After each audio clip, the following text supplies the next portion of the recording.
Okay, I have leveled up. I do need to talk about this, so. In addition to the difficulty mod I'm running, I have edited the experience tables so that I can reach a higher level by the end of the game. So usually by the time I have killed Meredith, oops, spoiler, sorry, by the time I've killed Meredith, I am around a level 40 or 45, depending on how very thorough I have been. So, it took me a long time to sort of reach a balance between leveling that quickly and being able to find a challenge in all of my battles. So, product of a lot of experimentation, I can tell you that. So, what do I want to do? Okay, rogues, unlike in previous games, rogues only base their damage values on dexterity. In other games, I remember you needed strength too, and dexterity. I think even in Origins, and that made it a little tough going for rogues sometimes. I mean, you could work around it. You could get a badass character by the end, but at the beginning, you were kind of a little bit iffy. On the other hand, in Origins, you did have automatic backstabs whenever you flanked an enemy, and so that definitely made up for it. Okay, distracted, sorry. Alright, at the beginning, I usually just split my points directly between dex and cunning. I eventually branch out to a bit of willpower, not too much, but enough so that I can use my abilities regularly. And then I'll add a little bit of con later, but not yet, so. 2-to-1 ratio, easy enough. Okay, and I'm gonna come back to abilities later. I want to level up everybody's attributes. Alright, Bethany. Due to very sorrowful circumstances, she's not going to be with me past Act 1, but I still like to take her with me all the time, so I do not auto-level her ever. I need to be able to control what she's doing and how effective she is.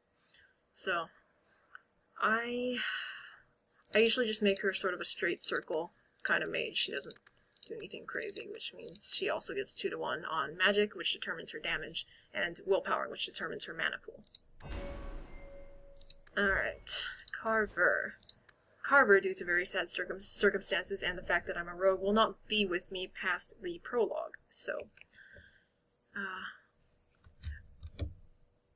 I usually take a little bit more liberty with Carver when I know he's not gonna stick around that long, because just for role-playing reasons, he wouldn't. I like to have warriors with a lot of willpower when I keep them around, but Carver isn't going to stay around, and I don't think he actually has that much willpower as a character, so I'm going to not give him any willpower. I'll just give him strength and con.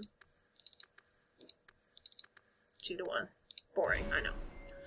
Alright, back to Mary and Hawke. So, I like to... Oh god, how many abilities do I have right now? 4. I am not really a ranged DPS kind of person. I like to be in combat with everybody else. So, it also means that I'm better protected in a weird way, because I'll be right next to my two-handed warrior, so he can redirect threat if I really need it. Sorry, just thinking. Okay. These are basically all sustained modes. This one is a passive ability, but it modifies the 3 sustained modes you find here. So this one increases your attack, your chance to hit, and your critical chance. This one increases your chance to stun, and this one, speed, very clearly increases your attack speed. I have a real boner for speed because one of the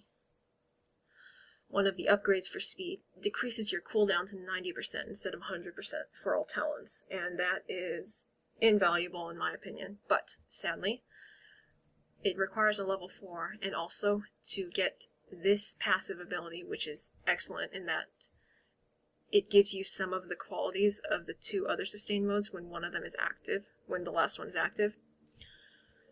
In order to get this passive ability, I have to have all 3 of these. So it's depressing. It's kind of a waste of points, but I need to do it. So in order to get to this, and in order to get to this, I am going to put 1 point in there. Actually, which one is this? Attack and critical chance. And I'll use it for now. I won't use it later, but since I already have it, right? Okay, I like back-to-back, but I don't know if I want it yet. Okay, unforgiving chain, critical chance.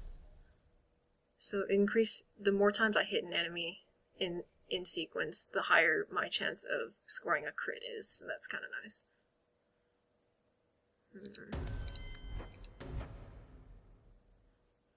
I do like Miasmic Flask because it's, I mean, after a while it doesn't become as useful because enemies' resistances increase as they level up and as you level up. But, let's see. Okay, backstab. And, alright, I'm debating between back-to-back and Miasmic Flask. I'll do this one for now. Alright, Bethany. As I think I've mentioned in my previous video, I like to run with 2 mages at all times, so I have to sort of prepare for that contingency.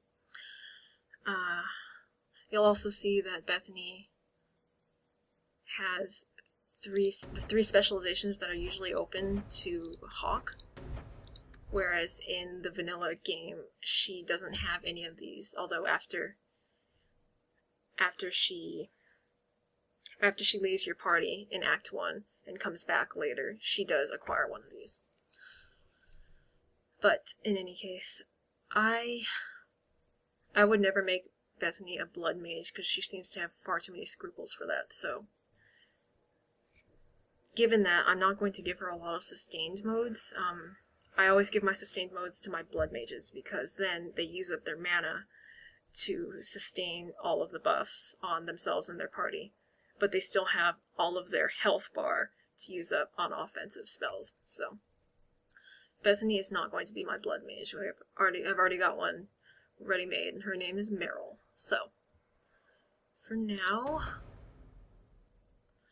and I told you I like to use mages as crowd control and also combo finishers, which means what I really want is Walking Bomb, because it's going to be very useful later, but I will take Winter's Grasp, which eventually becomes useful after your probability to freeze increases. And I still have 3 ability points because I've been digging around. I'm going to take Spirit Bolt so that I can get to Walking Bomb by the time I reach level 4. She seems to get chased a lot, so I'm going to give her Mind Blast, which allows her to, at this point, okay, it throws back enemies. At the next stage, it's going to stun enemies as well. And I will need a healer at some point, so she gets to heal. Alright, Carver, again, has the 3 Hawke specializations, which he usually does not have. But that's okay. Alright, as I said, he's not going to be around that long, but we'll make him useful until he goes. So, Mighty Blow is just like a downward sweep with collateral damage, and this passive mode increases the radius of your warrior's sword, so he hits more in one sweep. Very nice. Alright, I also like this sustain mode. It's called Might, and it increases your damage output, and eventually increases your critical damage, not chance. I don't remember all the time. Okay. I don't think he really needs to redirect threat that much. But on the other hand, he only has 2 activatable abilities, so he doesn't really need bolster. Alright. Taunt. Taunt redirects everybody's aggro in a certain area of effect towards him and away from, people like them. Alright, I'm sorry, I know that took forever.